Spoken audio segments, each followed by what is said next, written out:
Baixamos polas famosas galerías ata a Rúa Nova de Abaixo. Non podemos falar das galerías nin da movida nocturna sen nomear a serie de acontecementos que a fixo posible.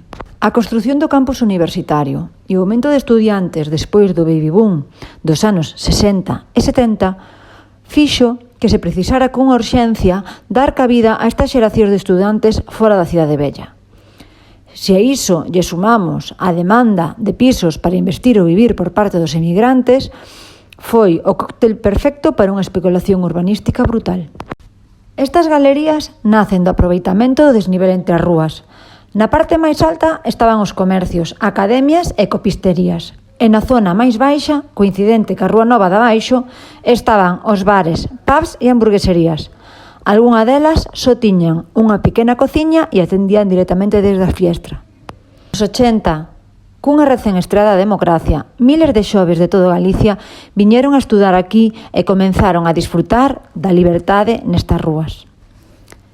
Esas tabernas e bares de mala morte que había na zona foron sustituídas por os bares, pubs e discotecas, que tiñan como novidade e atractivo que moitos dos traballadores eran os propios estudantes. Madrid e Vigo facían a música que se bailaba en Santiago, que se converteu no epicentro da diversión xuvenil por excelencia. Incluso cando se abriron máis campus e universidades por Galicia, os xoves chegaban aos trens cargados de xente nova con ganas de vivir a noite da movida. Todo isto con moito pesar para os veciños que sufriron un inferno de ruído e aglomeracións destas rúas. Isto lébrano ben dende a Asociación de Veciños Raigame. O Santiago dos 80 foi a cidade de estudiantes por excelencia, mozos de todas as partes e condicións sociais, que o que tiñan en común era estar aquí, prácticamente incomunicados coas súas familias, as que vían cada trimestre e falaban de vez en cando dende o teléfono do bar de abaixo. Nos pisos de estudantes non tiñan televisión, pero si radio onde se escoitaba Radio 3 e os 40 principais, nunha recén estreada democracia lonxe da casa familiar. Nos 90 e 2000 tamén foron anos de moita movida, pero o clima dos 80 foi único e irrepetible. Desas noites quedan algunha foto, sobre todo dos anos 90, e algún que outro bar que se resiste a pechar.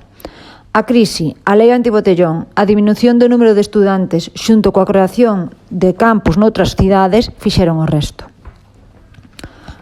Ahora subimos a calle Rúa Nova de Abaixo ata a librería Follas Novas.